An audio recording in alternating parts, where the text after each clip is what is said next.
Lors de son séjour à Paris, le président du Faso a rencontré les Burkinabés vivant en France. Il a aussi eu des échanges avec le personnel de l'ambassade et les consuls. Abdel Aziz Yakibou, explication. Si leur quotidien appartient à la France, leur cœur est au Faso, leur pays d'origine. Au contact du président Michel Kafando, un seul constat se dégage. La fibre patriotique n'a pris aucune ride.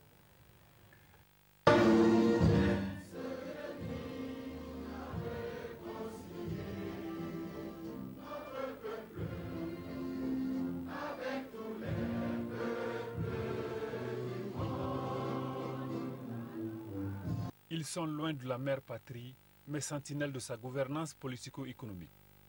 La diaspora burkinabé de Paris, soucieuse d'en savoir plus sur la conduite de la transition au pays, a étanché sa soif à la source présidentielle. Lorsque nous sommes arrivés aux affaires, nous avons trouvé un pays déjà déstructuré du point de vue des organes politiques. Donc notre première tâche a été de restaurer l'autorité de l'État et de stabiliser les institutions. Interrogé sur la question du vote des Burkinabés de l'étranger et sur celle relative au nouveau code électoral, le président Kafando s'est voulu clair dans son propos. Dans 5 ans, vous aurez tout le loisir de voter. C'est là au moins, je crois, c'est une certitude. Mais pour l'instant, nous ne pouvons pas le faire au risque non seulement de voir nos élections perturbées, au risque aussi d'exposer notre pays à une déstabilisation plus ou moins certaine. Nous avons écarté des gens qui ont été des jusqu'au-boutistes, qui nous ont amenés dans cette aventure.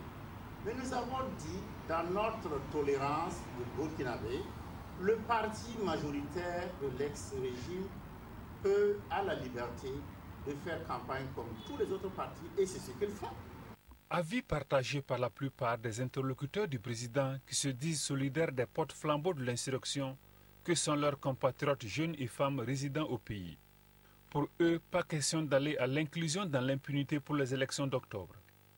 Seulement quelques-uns sont emparés par la crainte de voir cette loi supposée exclure des Burkinabés appliquée sous forme de jurisprudence par les régimes à venir.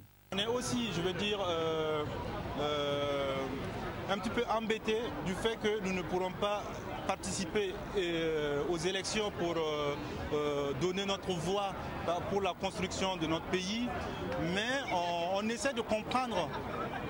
On essaie de comprendre la situation, la position de la transition. C'est une bonne chose que les choses évoluent, qu'il y ait un nouveau gouvernement. Je suis un peu partagée, on va dire, parce que ça aurait été bien aussi que les Burkinabés de Paris ou de France puissent voter pour élire le nouveau président. Donc je trouve ça un peu dommage. Belle occasion pour le président du Faso d'initier une série de rencontres avec le personnel de l'ambassade, le consulat général et les consuls honoraires du Burkina en France. Question de leur expliquer l'évolution de la situation nationale et de recueillir leurs préoccupations et suggestions.